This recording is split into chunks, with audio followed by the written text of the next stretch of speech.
Okay, here we go. This is really kind of only my second ride on this bike. And first day was a short one because it was kind of yucky out. Today's a beautiful day. And we're going to try and take a longer ride on this.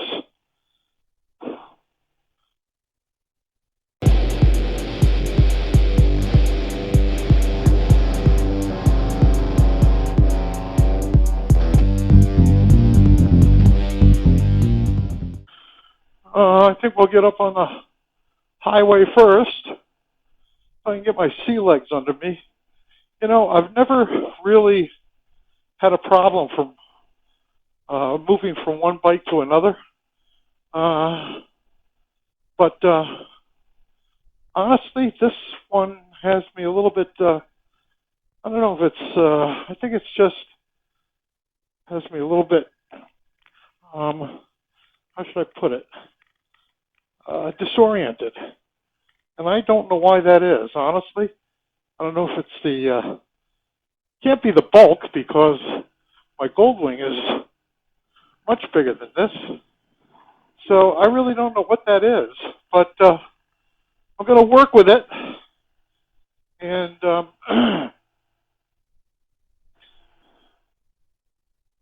get used to it. I just think I haven't ridden it enough and really kind of a little bit, what I say, intimidated by it. It's not the size, it's, I don't want to drop it. And it's a little bit higher than what I'm used to. The seat height is a little bit higher. I can stand flat-footed on it with it, but it's still a little bit higher. So I don't know if that has to do with it. It's the general overall feel of it. Once I'm underway, it's pretty easy to deal with. Put that windshield all the way down. So it's, what is it today? It's in the, was in the 70s, 73 degrees. I was showing 81 at the house, but I think maybe that's just because the temperature sensor was in the sunlight. Not a friendly guy right there. That's okay. Wow, this thing is very flickable. Just trying to get used to the feel of this bike. Very different than what I'm used to. Of course, I've been riding the what do you call it, quite a bit, the Intruder, and that's completely different than this.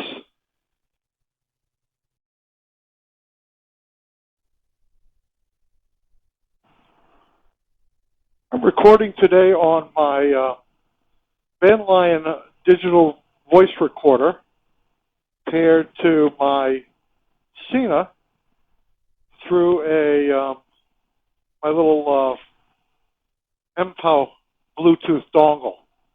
I wanted to see if I could make all of this work on the new bike, and I think so far so good.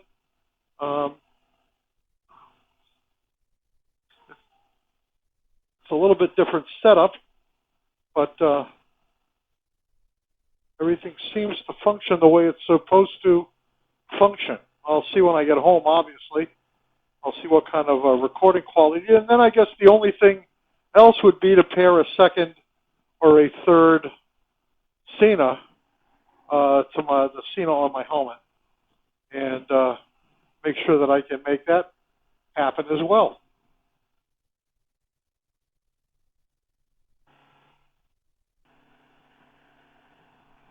Well, this thing gets up and goes on the highway, and the handling is, it's very responsive. The adjustability of the windscreen is really nice. You can dial it right in where you want it. If I put it all the way down, I can feel quite a bit of wind. And there you go. I don't know if you can hear the wind. That's something I would definitely have to, or want to, lower my visor for, but it would definitely provide some what should I say, ventilation on a hot day. This will go down even, I guess that's as low as it will go. But as I said, I can dial it in right there. It's pretty good. My Katana had that years ago. I really like it, especially in the rain, because I could dial it in to blow the rain right off my visor, which was very convenient.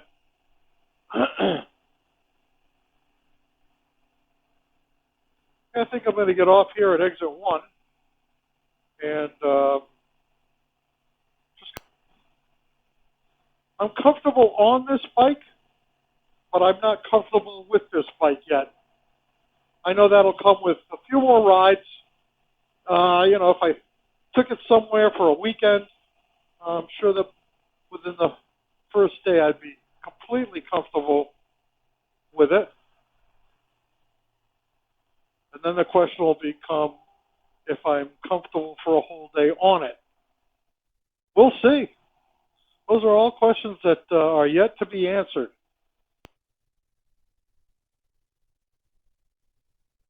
I think I'm going to put engine guards on this. So one thing it did not come with, and I think it'd probably be a good idea. I would imagine that if you drop this and break anything, it's going to be a lot of money. And I have seen, what do you call it, YouTube videos of people purposely dropping this bike with engine guards just to see the effectiveness of them. And honestly, they do their job. This thing comes away relatively damage-free. I think I may do that.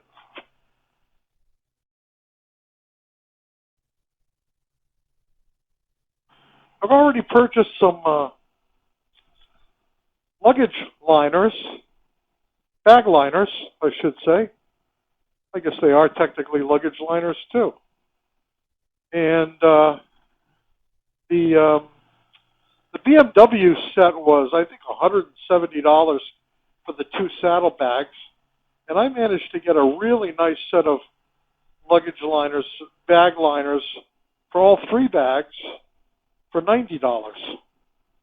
So I felt like I got a really good deal, and they're excellent quality. I'll show them to you at some point.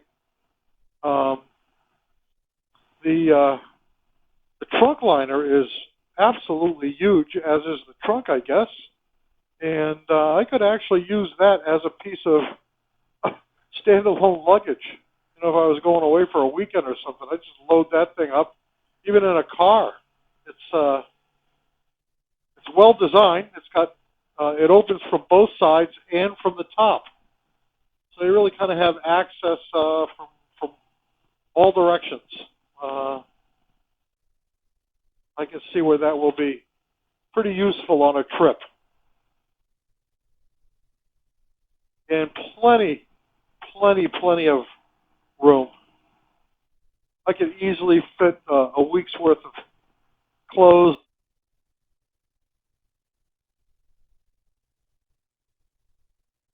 I've always kept my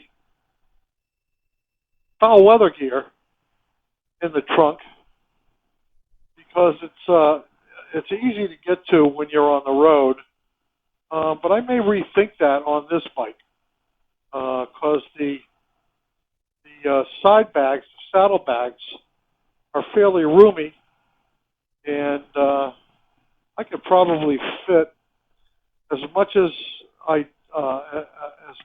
the saddlebag on this bike as I do in the trunk on the Goldwing, or the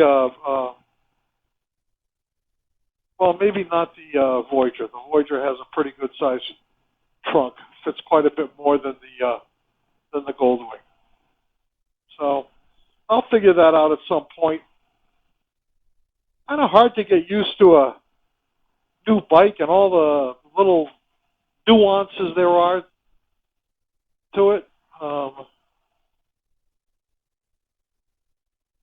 I guess maybe that's part of the fun of a new bike, although As I get older, it gets to be less fun. I don't know why that is. Maybe just as we get older, we get stuck in our ways. I don't really have much to say today. I could talk about what I've been watching on YouTube. I've watched a lot of stuff on the 1250 RT, just trying to learn everything that this TFT screen is capable of and everything that the bike is capable of, which is pretty impressive. I mean, it's got front and rear seat heaters. It's got grip heaters that'll burn your hands off. They get so hot. What else? It's got the TFT display, obviously. It's got the adaptive cruise control. So you set the cruise control and it'll maintain a distance between you and the motorcycle or the bike in front of you. I think it has linked brakes. So even though you're only applying, let's say, the back, the front will be applied also. What else? It's got a charging, wireless charging pad in the right side glove box. It's not quite long enough. The box itself is not quite long enough for my phone. So I'm going to have to figure out something else to do with that. Possibly use a different phone when I'm on the bike. It has an app that goes with the TFT display and provides you with the ability to navigate, listen to your music, and make calls on your telephone. It actually downloads your, or makes accessible, I should say. I don't know that it technically downloads it, but it makes accessible your whole phone book at the touch of a button. It's got 4 favorite buttons over here. I have them actually set for seat heaters, and what else? I can't remember what else. Front seat, back seat. And heated grips. And then the 4th one I haven't programmed yet. Very easy to program. It's kind of what should I say? It's kind of a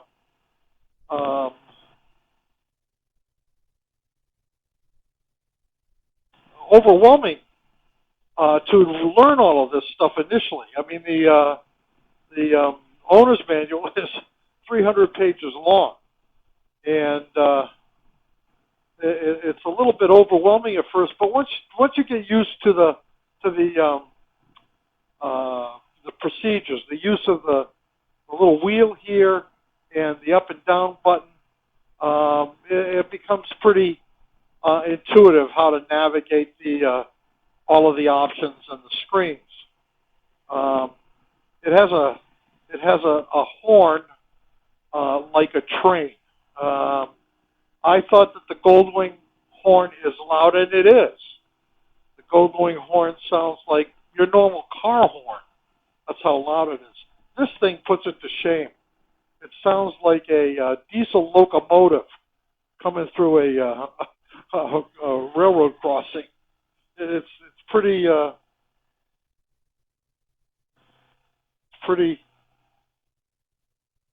loud. It'll definitely get somebody's attention. What else?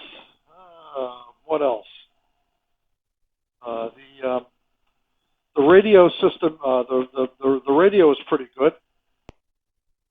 I can easily hear the sound, even at speed. But I don't really listen to the radio. I prefer everything come through my Sena helmet headphones. 30 miles an hour here. So I'm going to take it down a bit. I don't know how the Sandown police are or how they relate to guys on motorcycles. We're just going to observe the speed limit for today, or as much as possible. I haven't shut this camera off since I started, So I know I'm going to be running out of battery here before too long.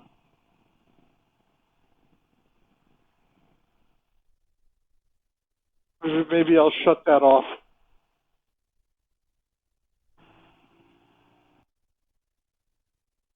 Averaging 47 miles per gallon, and I started at 36 when I picked this bike up, so doing pretty well, I would say. Not much wind at around 80 miles an hour. I don't know what the wind sound is coming through the microphone.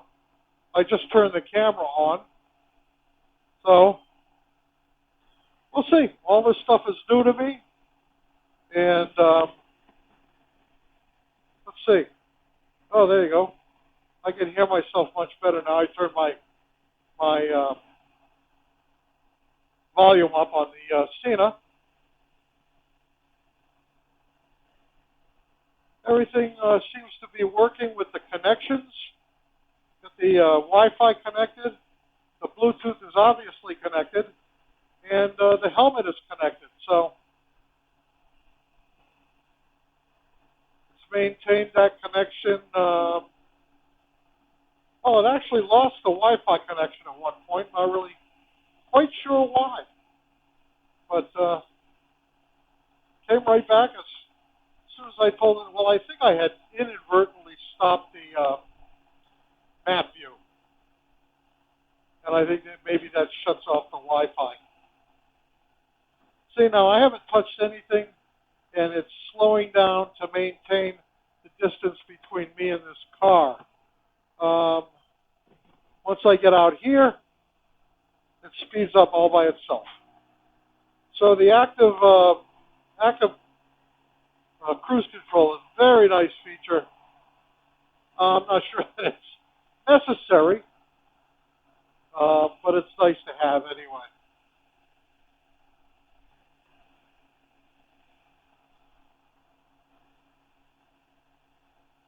Maybe I'll get off at exit 2 and get some gas. Okay, active cruise control again, gaining on this car in front of me, and it slows down. So we'll just get out here in the passing lane, and as soon as it kind of gets out of the center, it starts to speed up again. Now, I have tried this out. It will slow you down to pretty much a stop if the guy in front of you is stopping. So you should always be paying attention, but if you're not, it can be a lifesaver. How's the comfort on this thing? Well, I'm not sure if it's as comfortable as my Goldwing in terms of the seat or the seating position. But let me say this. I haven't ridden the Goldwing in a while. I'll be doing that pretty soon again, taking that out, so that I can compare the two. It may just be that my butt is not in the shape that it's usually in. I haven't ridden a lot this year. I mean, I've ridden often, but not a lot, which I guess means that I've ridden a lot of times, but not for great distances, not for great lengths of time. So it could just be that my butt is out of shape. And it's not that my butt is uncomfortable right now. I just don't know if it's as comfortable as it would be on the Goldwing. Time will tell. I'm glad to have gotten out today. It's a beautiful day. It's supposed to rain the rest of the week. And I'll be going to Somerset for my brother-in-law's birthday. I would like to give his Bergman 650 a test ride. I've ridden it once, and but I'd like to really I didn't record anything. I'd like to really go down and take it out for a ride and record give you my impressions of that. Who knows? That could be something that's in our future, Sharon and I.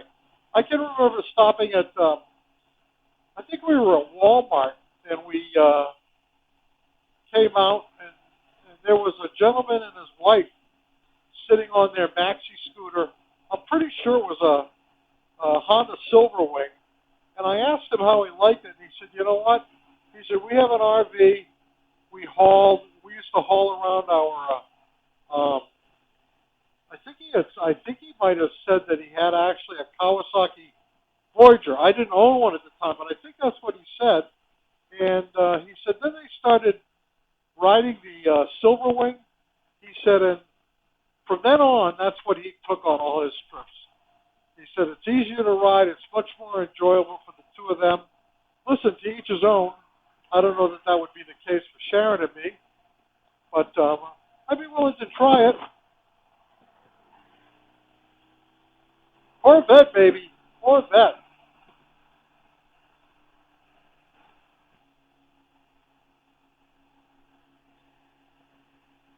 Now, that almost sounds like a bad bearing. I should have that listened to by a professional that knows what these things sound like. That could just be road noise. I'm not sure.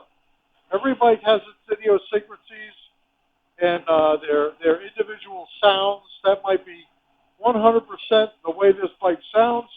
But as I say, this is really only my third, actually my second decent length ride on this bike. The first time was when I rode it home. I rode it an hour and a half. And the second time wasn't quite as long. As I say, the weather wasn't particularly good. I did record video from that, but I didn't record any sound on that trip, on that little ride. Today I decided to get out there and do it right.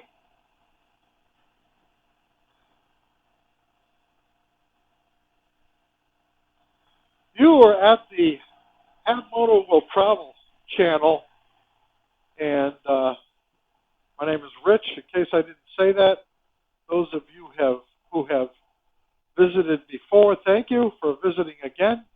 And if it's your first time here, welcome.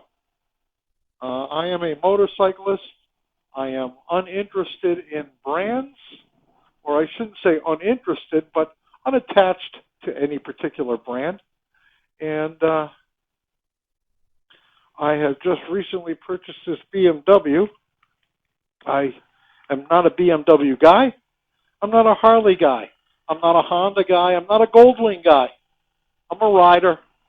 I enjoy riding all different brands of bikes and all different types of bikes. And I bought this for myself for my 70th birthday. I'm just getting used to it. And, yeah.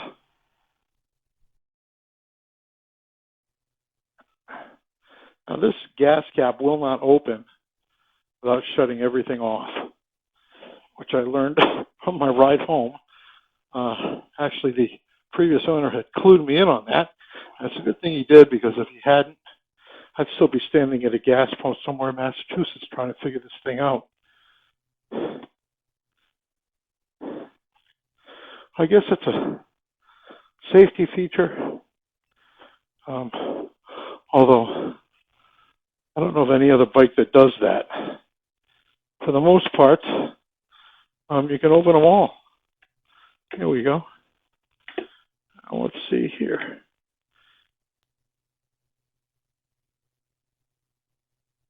.6 gallon fuel tank on this. Gets pretty good gas mileage. I think I could probably go 300 miles on a tank of gas from the looks of it.